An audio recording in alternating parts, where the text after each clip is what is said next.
कहानी की शुरुआत होती है एक ड्राइवर बेबी से, जो अपनी कार एक बैंक के सामने पार्क करता है। इस कार में बेबी के अलावा क्राफ्ट, बड़ी और बड़ी की पत्नी मोनिका भी होते हैं।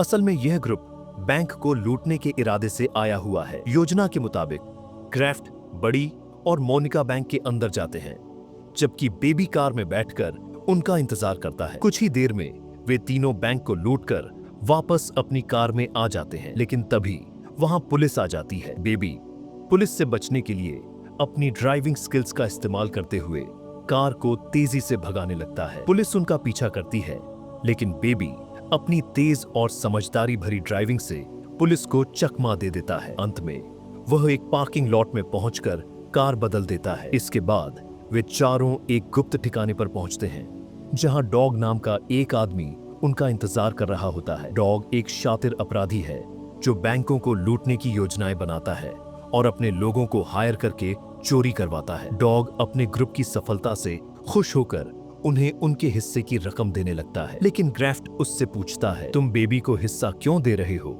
उसने तो सिर्फ कार चलाई थी। डॉग जवाब देता है, तुम सब सिर्फ बेबी की वजह से ही जिंदा हो। अगर वह सही समय पर तुम्हें वहां से नहीं निकालता तो पुलिस तुम्हें गिरफ्तार कर लेती। यह सुनकर क्राफ्ट उसकी बात मान लेता है। फिर भी वह बेबी का मजाक उड़ाते हुए कहता है, बेबी बहुत अजीब है, वह कुछ बोलता नहीं और हमेशा गाने सुनता रहता है। इसके बाद क्राफ्ट बेबी का चश्मा उतार देता है, लेकिन बेबी तुरंत दूसरा चश्मा पहन लेता है। यह देखकर बड़ी भी उसका मजाक उड़ाने लगता है। थोड़ी देर बाद सभी वहां से चले जाते हैं। डॉग बेबी से उसके हिस्से के सारे पैसे ले लेता है।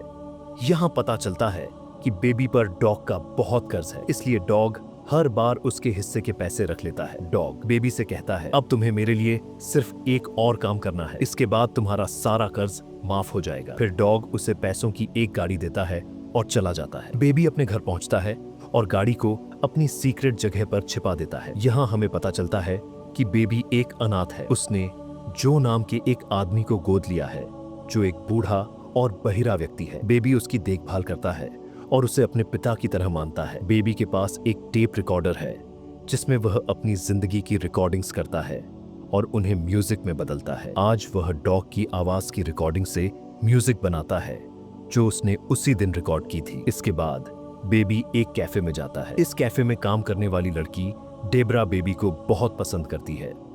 बेबी भी उसे पसंद करता है, इसलिए वह रोजाना कैफे में आता है। डेब्रा भी उसे देखकर बहुत खुश होती है। एक दिन डॉग का फोन आता है। वह बेबी को एक नए मिशन के लिए तैयार रहने को कहता है। अगले दिन बेबी डॉग के ठिकाने पर पहुंचता है, जहां डॉग उसे अपने नए ग्रुप से मिलवाता है। इस ग्रुप में आजाद और बैट्स नाम के दो क्रिमिनल होते हैं। अब बेबी को उनके साथ अगला काम करना था हैं, पर बेबी उन्हें कुछ भी जवाब नहीं देता है, क्योंकि बेबी को बहुत कम बोलने की आदत होती है। तभी डॉग उन तीनों क्रिमिनल्स को बताता है कि बेबी को टाइनाइटिस नाम की बीमारी है, जिसमें इंसान के कान बजाते रहते हैं, इसलिए बेबी हमेशा सॉन्ग्स सुनता रहता है। यह सुनकर वह तीनों बेबी का मजाक उड़ना बैंड कर देते हैं। फिर डॉग चारों को अपने प्लेन के बड़े में बताता है। डॉग की प्लानिंग सुनने के बाद चारों एक बैंक को लूटने के लिए निकाल जाते हैं। थोड़ी देर में वो सभी तक पहुंच जाते हैं और बीड्स अपने लोगों के साथ बैंक के अंदर चला जाता है। पर जैसे ही वो बैंक लौट कर बैठने हैं, तो एक अनजान आदमी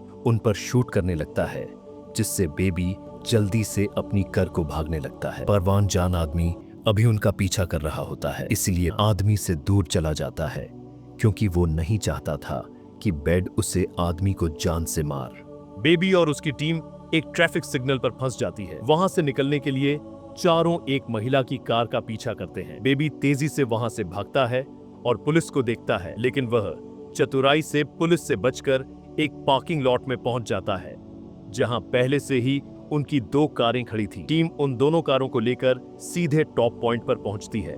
वहां पहुंचने पर बेबी सबके लिए कॉफी लाता है और देखता है कि जेडी वहां नहीं है। वह बाकी टीम से जेडी के बारे में पूछता है। एक साथी उसे बताता है कि जेडी ने रास्ते में एक गलती की थी, जिससे सभी खतरे में पड़ सकते थे, इसलिए उसने जेडी को मार दिया। यह सुनकर बेबी को झटका लगता है, लेकिन वह ज्यादा नहीं सोचता, क्योंकि यह उसका आखिरी मिशन था। टीम अपना अपना हिस्सा लेकर चली जाती है। डॉग हमेशा की तरह बेबी से उसका हिस्सा छीन लेता है और उसे सिर्फ एक गाड़ी देता है। वह बेबी से कहता है कि उसने अपना कर्ज चुका दिया है और अब वह आजाद है। आगे भी से जेडी की लाश और कार को ठिकाने लगाने को कहता है। बेबी यह काम करते हुए अपने बचपन को याद करता है। फ्लैशबैक में दिखाया जाता है कि बचपन में बेबी अपने माता पिता के साथ यात्रा कर रहा था। उनके झगड़े के कारण उसके पिता का ड्राइविंग से ध्यान भटक गया और उनकी कार का भयानक एक्सीडेंट हो गया। इस हादसे में उसके माता पिता की मौत हो गई और बेबी अनाथ हो गया। बेबी की बीमारी, इस एक्सीडेंट में बेबी को टिनिटस नामक बीमारी हो गई, जिससे वह हमेशा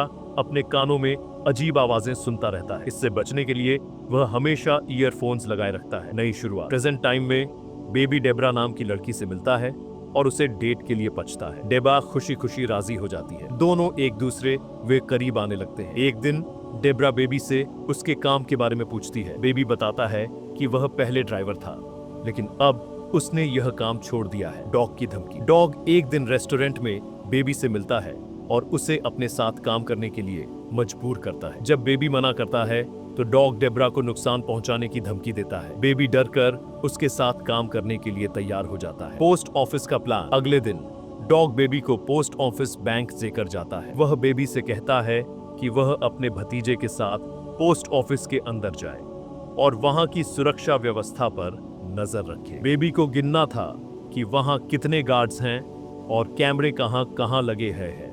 बेबी को किसी पर शक न हो, इसलिए वह अपने भतीजे को साथ में पोस्ट ऑफिस के अंदर भेजता है। बेबी 3AB पोस्ट ऑफिस की सारी चीजें ध्यान से देखता है। इस दौरान डॉग का भतीजा वहां की एक कर्मचारी से बात करता है जो उसे एक टॉफी देती है। तभी बेबी वहां आ जाता है और कर्मचारी उससे अच्छे से बात करती है।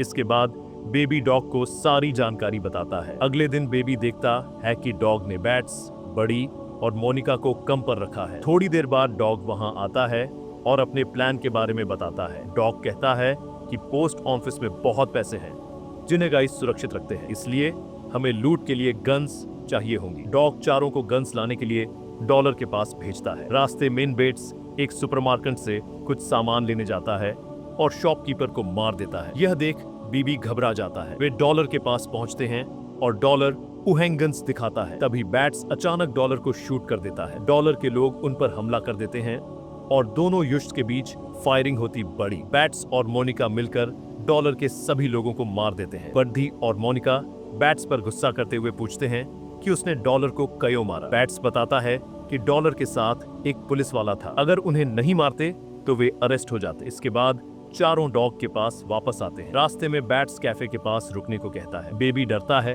कि बट्स डेब्रा को मार न दे, इसलिए वह कार नहीं रोका। बैट्स जबरदस्ती कैफे के पास कार रुकवाता है। सभी कैफे के अंदर जाते हैं। डेब्रा ऑर्डर लेने आती है, लेकिन बेबी उसे देखता तक नहीं ताकि कोई उनके रिश्ते के बारे में न जान सके। बेल देने के समय बैट्स डेब्रा पर गन तानने की कोशिश करता है, लेकिन बेबी उसका हाथ पकड़ लेता है और बिल चुका देता है। कैफे से निकलने के बाद डेब्रा को बेबी का मैसेज मिलता है कि वह रात 2 बजे उसे रोड ट्रिप पर लेकर जाएगा। दूसरी तरफ बेबी और तीनों लोग डॉग के पास पहुंचते हैं। डॉग गुस्से में कहता है कि तुमने जिन लोगों को मारा उनमें मेरे लोग भी थे। वह पोस्ट ऑफिस लूटने का प्लान कैंसिल कर देता है। बैट्स इसका विरोध करता है। डॉग पूछता है कि कौन प्लान करना चाहता है। बड़ी, मोनिका और बैट्स सहमति देते हैं, लेकिन बेबी चुप रहता है। डॉग बेबी से कहता है कि अगर तुम मिशन नहीं करना चाहते तो जा सकते हो। बेबी मजबूर होकर हाँ कह देता है। रात में उसे याद आता है कि 2 बजे उसे डेनरा से मिलना है। वह चुपके से निकलता है, लेकिन बड़ी उसे देख लेता है। बैट्स वहां आ जाता है और उसके पास बेबी टेप रिकॉर्डर होता है जिसमें बेबी की सारी रिकॉर्डिंग्स हैं। बैट्स को शक होता है कि बेबी पुलिस से मिला हुआ है और वह उससे सवाल पूछने लगता है। आगे जब पुलिस को हमारी रिकॉर्डिंग्स भेजने की योजना बनाई जा रही थी, बेबी कहता है, पुलिस का मुखबिर नहीं हूँ, यह मेरा शौक है। मैं लोगों की आवाज रिकॉर्ड करता हूँ और उनसे म्यूजिक बनाता हूँ। लेकिन बैट्स को उस पर यकीन नहीं होता। तब बेबी कहता है, मेरे पास घर में ऐसे कई म्यूजिक रिकॉर्डिंग्स हैं, उन्हें सुनोगे तो मेरी बात समझ जाओगे। इसके बाद बैट्स बेबी के घर से रिकॉर्डिंग्स लेकर आता है। जब डॉग उन रिकॉर्डिंग्स को प्ले करता है तो वह अपनी ही आवाज सुनता था। यह सुनकर वह गुस्से में आ जाता है और कहता है कि बेबी को हटा देना चाहिए। उसी समय उन्हें पता चलता है कि डेब्रा और बेबी एक दूसरे को जानते हैं। बेबी डॉग को समझाता है, मम पुलिस का मुखबिर नहीं, हम मेंडेस मिशन में शामिल हूं और अब से कोई गलती नहीं करूंगा। डॉग उसकी बात मान लेता है और उसे दोबारा काम पर रख लेता है। अगले दिन बेबी, बैट्स, डॉग और मोनिका को पोस्ट ऑफिस ले जाता है। वे तीनों जल्दी से अंदर घुसकर चोरी शुरू करते हैं। इस दौरान बेबी एक महिला कर्मचारी को देखता है जिसने पहले उससे अच्छे से बात की थी। वह इशारा करता है कि वह पोस्ट ऑफिस मैन जाए। महिला खतरा भांपकर एक पुलिस ऑफिसर को बुला लेती है। बेटस और मोनिका चोरी कर बाहर आते हैं। बेट्स पुलिस ऑफिसर को गोली मार देता है। जब वे कार में बैठते हैं तो बेट्स बेबी को वहां से भागने को कहता है, लेकिन बेबी उनकी बात नहीं सुनता। बेट्स गुस्से में उसके चेहरे पर बंदूक से वार करता है। इससे परेशान होकर बेबी कार को एक ट्रक की तरफ भगाता है जिसमें कई सरिये रखे होते हैं। ये सरिये बैट्स को भेद देते हैं जिससे उसकी मौत हो जाती है। दरअसल बेबी का प्लान था कि इस मिशन के दौरान सभी को खत्म कर देता कि वह डेब्रा के साथ एक नई जिंदगी शुरू कर सके। इसके बाद पुलिस पहुंच जाती है। मोनिका और डॉक पुलिस पर गोलियां चलाते हुए भागने की कोशिश करते हैं। बेबी एक मॉल में जाकर अपने कपड़े बदल लेता है और एक कार चुराकर भागता है। भागते समय उसकी कार डॉक की कार से टकरा जाती है। पुलिस वहां पहुंच जाती है और दोनों पर फायरिंग शुरू कर देती है। पुलिस मोनिका को शूट कर देती है। बेबी वहां से पैसों के साथ भागता है। डॉक और बेबी का टकराव। डॉक बेबी पर मोनिका की मौत का इल्जाम लगाता है और उस पर गोली चलाने की कोशिश करता है। बेबी बचकर एक ओल्ड लेडी की कार चुराता है और घर जाकर पैसे लेकर भागने की योजना बनाता है, लेकिन वह देखता है कि उसके साथी चोरी के पैसे लेने से इनकार कर रहे हैं। कैफे का सामना। बेबी डेब्रा को लेने के लिए कैफे पुनता है। वहां वह देखता है कि डॉक पहले से वहां बैठा है। डॉक डेब्रा को लेकर बेबी से मोनिका की मौत का बदला लेना चाहता। बेबी जल्दी से डॉक को शूट करता है। इसके बाद बेबी और डेरा दो लड़कों को बंदूक दिखाकर उनकी कार चुराते हम और वहां से भाग जाते हैं। अंतिम नोट। बेबी और डेरा चोरी करने के बाद डॉग की जगह पर बेबी चला जाता है, जहां वह डॉग से अपने सारे कासेट्स मांगता है, क्योंकि उन कासेट्स में बेबी के अच्छे पलों की यादम थी। डॉग पहले तो कासेट्स देने से मना कर देता है, लेकिन तभी डेब्रा वहां आ जाती है, जिसे देखकर डॉग समझ जाता है कि बेबी अपनी जिंदगी की नई शुरुआत करने वाला है, इसलिए वह बेबी को सारी कासेट्स दे देता है। इसके बाद तीनों लिफ्ट से नीचे आते हैं। तब डॉग बेबी को पैसे से भरा बैग देता है और कहता है, तुम्हें 10 देश को छोड़ना होगा क्योंकि पुलिस तुम्हारे पीछे है और तुम अपनी नई शुरुआत नहीं कर पाओगे। जैसे ही तीनों नीचे आते हैं, उनके सामने गन वाले 3 लोग आ जाते हैं जो बदला लेने के लिए डॉग और बेबी पर हमला करते हैं। तब डॉग बेबी और डेब्रा को भागने को कहता है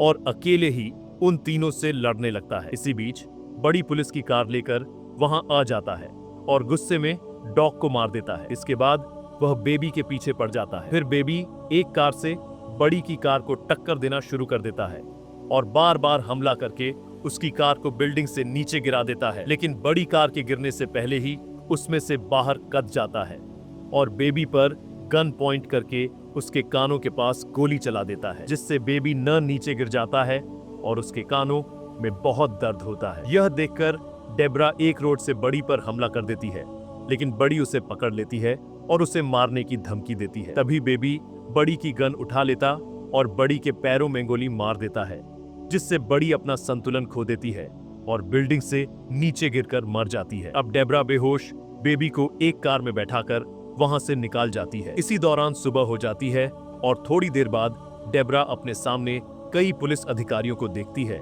जो बेबी को पकड़ने के लिए खड़े होते हैं। पुलिस को देखकर डेब्रा अपनी कार को वापस मोड़ने लगती है। इसी दौरान बेबी को होश आ जाता है और वह डेब्रा से कहता है कि कार रोक दे। इसके बाद वह पुलिस के सामने खुद को सरेंडर कर देता। अब सीन शिफ्ट होकर कोर्ट रूम दिखाया जाता है, जहां डेब्रा पोस्ट ऑफिस की कर्मचारी और एक ओल्ड लेडी बेबी के खिलाफ गवाही देती है। वे कहते हैं कि बेबी ने जो भी किया वह सब मजबूरी में किया था। इन लोगों की गवाही के कारण जज बेबी को सिर्फ 5 साल की सजा सुनाते हैं। अब हमें 5 साल बाद का सीन दिखाया जाता है, जहां हम बेबी को जेल से बाहर आते हुए देखते हैं और डेब्रा उसे लेने आई होती है। इसी के साथ इस मूवी का अंत होता है। चैनल को सब्सक्राइब करने के लिए आपका दिल से शुक्रिया। अगर आपको